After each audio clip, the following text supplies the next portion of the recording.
देखिए, दूसरे चरण को लेकर के काफी ज्यादा चीजें हैं जिसको समझने की जरूरत है। हम समझने की कोशिश करेंगे। राजलक्ष्मी जी हमारे साथ जुड़ रही हैं, राजनीतिक विश्लेषक हैं। राजलक्ष्मी जी, बहुत स्वागत है आपका न्यूज इंडिया पर। नमस्ते। राजलक्ष्मी जी, पहले चरण का तो मतदान हो गया, लगभग 60-61% वोटिंग हुई। उसके बारे में एक कमेंट के साथ मैं चाहूंगा दूसरे चरण को लेकर के भी जरा बात बताइएगा कि दूसरा चरण 88 सीटों पर मतदान कितना अहम। जी देखिए, कल के जो वोटिंग हुई वो थोड़ी सी डिसअपॉइंटिंग थी, क्योंकि उसके जो वोटिंग परसेंटेज है बहुत ही कम था। और लेकिन वैसे देखा जाए तो पहले के कंपैरिजन में बहुत ज्यादा कम भी नहीं था। और उसको आप अलग अलग राज्यों के हिसाब से भी देख सकते हैं, और ये भी देख सकते हैं कि अलग अलग जो कॉन्स्टिट्यूएंसीज है उसमें भी थोड़ा सा आप देखेंगे कि थोड़ा सा फर्क था। जैसे अगर आप तमिलनाडु को देखें तो वैसे तो वोट परसेंटेज थोड़ा सा कम ही था पहले के मुकाबले, लेकिन उसमें भी कुछ कॉन्स्टिट्यूएंसीज में थोड़ा सा ज्यादा वोटिंग। जैसे आप देख सकते हैं कि कोयम्बटूर में खास करके थोड़ा ज्यादा वोटिंग था, जो जो हो सकता है कि ऐसा संकेत करे कि अन्नामलाई जी का जादू हो सकता है चल गया है, तो वो उसकी जो संभावनाएं पूरी तरह से दिख रही है। और वहीं आप अगर देखें तो बिहार में मुझे ऐसा लग रहा है कि लोग हो सकता है कि ऐसे सोच रहे होंगे कि जैसा है वैसा रहे, तो हमको कोई फर्क नहीं पड़ता, या तो फिर ऐसा कि मतलब वो उनको जो है वो ठीक ठाक लगता है। तो ये जो है कुछ बड़ी चिंताजनक विषय है कि लोग आखिर वोट क्यों नहीं करते। आज प्रधानमंत्री जी ने भी वही कहा कि आपको भले आप समर्थन हो नहीं हो, जो भी है आपने आगे आपने वोट करना चाहिए। ये जो है वोटिंग का जो है मतदान जो है ये आपका न सिर्फ अधिकार है, आपकी ड्यूटी भी है, आपका कर्तव्य है ये। क्योंकि फिर आगे 5 सालों में आप कैसे कोई सवाल पूछ सकते हैं अगर आपने आगे वोट ही नहीं किया हो। तो हो सकता है कि अगर हर कोई ऐसा ही सोचे तो फिर बड़ी चिंताजनक विषय हो सकती है। अभी देखिए, कल के विषय में ऐसा था कि खास करके भाजपा के लिए ऐसे थे कि कम से कम 50% सीट ऐसी थी कि जहाँ पर वो पिछली बार उनकी हार हो गई थी, ऐसे कुछ सीट थे। तो ये इस बार उनके लिए थोड़ा सा वो चैलेंजिंग था, तमिलनाडु में और पश्चिम उत्तर प्रदेश में। तो वहां पर मुझे लगता है कि तमिलनाडु में ठीक ठाक था वोटिंग, और पश्चिमी उत्तर प्रदेश में भी पहले से थोड़ा सा कम था, लेकिन वो एक कोई खास इंडिकेटर नहीं हो सकता। कि अगर आप पिछले 2009, 2014, 2019 की जो वोटिंग ट्रेंड्स अगर पैटर्न देखिए तो उसमें कुछ सीट्स ऐसे थे जहाँ पर ज्यादा वोटिंग हुई, एक कैंडिडेट को मिली है, तो भी एक कैंडिडेट मिली है। तो ये कोई एक आज के जमाने में क्या दूसरे चरण के लिए हम बेहतर उम्मीद कर सकते हैं? जी बिल्कुल। ये एक वजह ये भी हो सकती है कि बहुत ज्यादा गर्मी है, आप देखते हैं कि हीट वेव है, और ये जो भी आते हैं यहाँ पर बहुत गर्मी थी, तो ये भी वजह हो सकती है लोग बाहर नहीं निकले। और ऐसा भी सोचा हो कि या तो उनको बहुत ही ज्यादा कॉन्फिडेंस है हमारे, तो अब तो चाहते हैं वो बस जीत जाएंगे, तो इसलिए उन्होंने सोचा कि हमें कोई जरूरत नहीं है आगे जाके वोट करने की। या तो फिर उन्होंने ऐसा भी सोचा हो सकता है कि हमें तो कोई लेना देना नहीं है, क्योंकि हमें जो चाहिए वो कैंडिडेट में से भी जीतने वाले नहीं। तो ये दोनों भी हो सकता है। तो फिर आज के विषय में थोड़ा सा प्रेडिक्ट करना मुश्किल है कि ये इसका क्या मतलब हो सकता है। तो ये दोनों ही तरफ एक्चुअली ठीक है राजलक्ष्मी जी, ये जनता पे छोड़ देते हैं, प्रेडिक्ट नहीं करते हैं। लेकिन जो बयानबाजियां अब दूसरे चरण को लेकर के शुरू हुई हैं, अब देखिए राहुल गांधी लगातार ये कह रहे हैं, आज भागलपुर में थे, बिहार के भागलपुर में, कि 150 सीटों पर बीजेपी सिमट रही है। वहीं दूसरी तरफ प्रधानमंत्री नरेंद्र मोदी नांदेड़ में थे, उन्होंने कहा कि अब वायनाड भी राहुल गांधी को छोड़ना पड़ेगा, जैसे ही वोटिंग होगी कांग्रेस वाले एक और नई सीट जो है वो चुन लेंगे, कोई सुरक्षित वाली। तो अब बयानबाजी जो है वो अब जो कहते हैं ना बिल्कुल पीक पे धीरे धीरे आना लग रहा है कि दूसरा चरण पीक पे लेकर के जा रहा है इस चुनाव को। जी देखिए, जब राहुल गांधी कहते हैं कि मुझे लगता है कि भाजपा इतने सीट से आएगी, इतने सीट से सिमट जाएगी, तो बड़ी हंसी आती है, क्योंकि उनके खुद के लिए कोई टारगेट नहीं है। उनको खुद को नहीं पता कि उनकी सीट आने वाले, मतलब एक कोई स्ट्रैटेजी नहीं है, या उन्होंने देखिए अपने खुद की जो कैंडिडेचर है अभी तक अमेठी के लिए सस्पेंस लगा रहा है, रायबरेली के लिए सस्पेंस लगा रहा है। तो आप बताइए कि उनको खुद को कुछ अगर कॉन्फिडेंस ही नहीं है कि उत्तर प्रदेश की कुछ खास सीट जहाँ पर उनकी जो गढ़ है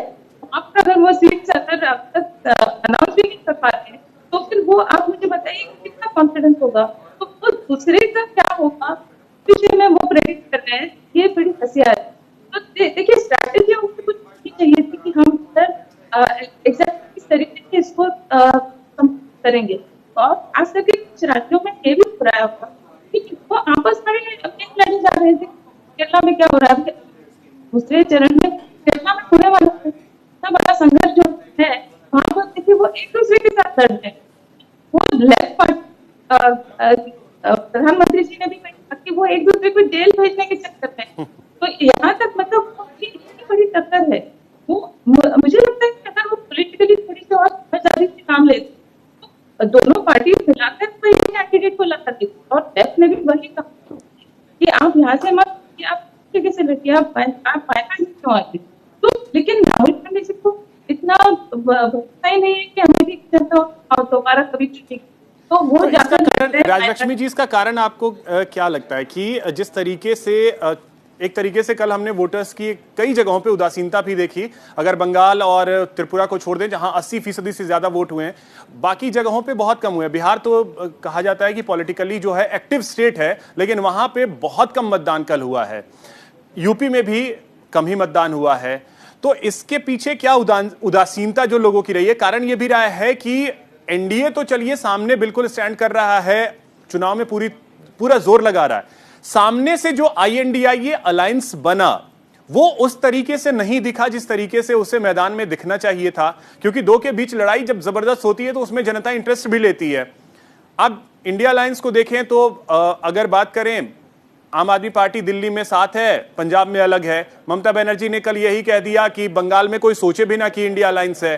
तो जनता क्या वो कंफ्यूज तो नहीं है? जी बिल्कुल, ये पूरे इंडिया अलायंस वही कंफ्यूजन है। वही मैं आपको कह रही थी कि केरला में एक दूसरे के खिलाफ इस तरीके से वो लड़ रहे हैं जैसे एक दूसरे को जेल भेज रहे हैं।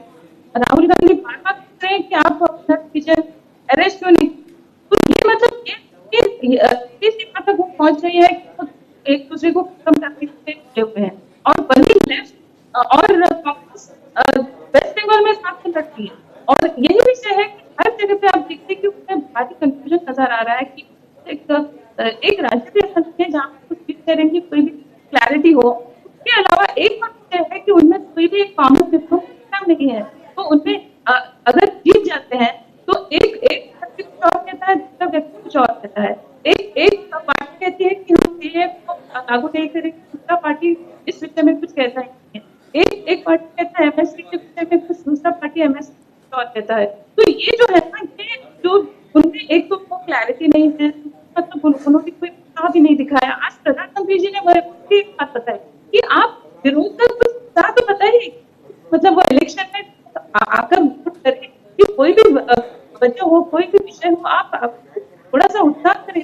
तो जहाँ पर ठीक है राजलक्ष्मी जी, बिहार के बारे में थोड़ा सा राजलक्ष्मी जी आपसे समझना चाहेंगे। पहले चरण के तहत 4 सीटों पर वोटिंग हो चुकी है। दूसरे चरण में देखें तो 5 सीटों पर मतदान होना है, जिसमें सीमांचल का इलाका आता है, जहां पर पिछले जो चुनाव थे 2019 के, उसमें एक सीट किशनगंज की जो है सिर्फ कांग्रेस के खाते में आई है। इस बार वहां क्या लग रहा है, कुछ परिस्थितियां INDIA अलायंस के लिए बेहतर हो सकती हैं? सकती थी, लेकिन तो जितना प्रयास करना चाहिए था उतना किया नहीं है। और जो स्टेटमेंट भी दिए जा रहे हैं राहुल गांधी या फिर तेजस्वी यादव, तो ये जो भी है वो देखिए वो पोलराइजेशन करने की प्रयास कर रहे हैं। और ये अभी क्या है कि ये बिहार में भी ये विषय ये है कि राम मंदिर के बाद थोड़ा सा तो इसका इम्पैक्ट पड़ा है पूरी जनता पे। और इसको जैसे पूरी तरीके से नकार ही रही है इंडिया अलायंस, या तो फिर सनातन के विषय में विरुद्ध ही बात कर रही है, जैसे वो शक्ति का कमेंट हो, या फिर जैसे तेजस्वी यादव ने जैसे वो जानबूझ के जैसे उन्होंने एक फोटो डाला था और वीडियो डाला था और कहते हैं कि हम आपको टेस्ट कर रहे थे। तो ये सब जो है मतलब बार बार जानबूझकर जो सनातन धर्म के विषय में, या फिर तेजस्वी यादव जिस तरीके से कहते हैं कि राम मंदिर बनने से आपका क्या स्वास्थ्य पे कोई असर पड़ेगा, या आपको अस्पताल की जरूरत है या राम मंदिर की। तो ये जो उनको कोई भी आस्था या सेंटिमेंट्स, इमोशंस, इसके संबंध में उनका कुछ खास करके हिंदुओं के लिए उनको कुछ सेंटिमेंट के लिए कुछ उनका कदर ही नहीं है। ये जो साफ दर्शाता है। तो वो क्या कर रहे हैं कि एक ही वर्ग को या एक ही जात समुदाय को वो टारगेट कर रहे हैं। तो ये मुझे लगता है उनके खिलाफ जा सकता है, क्योंकि आप अच्छा, एक और चीज जो कंफ्यूजन की मैंने बात कही, उसमें पूर्णिया इसके बारे में आपको पता ही होगा कि किस तरीके से पूर्णिया लोकसभा सीट जो है वो इस बार के चुनाव में सबसे ज्यादा हॉट सीटों में पूरे देश में गिनी जा रही है। कारण इसका यह है कि वहां पे अगर देखें तो गठबंधन जो है इंडिया अलायंस का, गठबंधन ने अपना उम्मीदवार उतारा, यानी आरजेडी और कांग्रेस ने मिलकर के उम्मीदवार उतारा है बीमा भारती को। वहीं दूसरी तरफ कुशवाहा साहब हैं, जेडीयू के उम्मीदवार हैं। यहां तक तो क्लियरिटी है।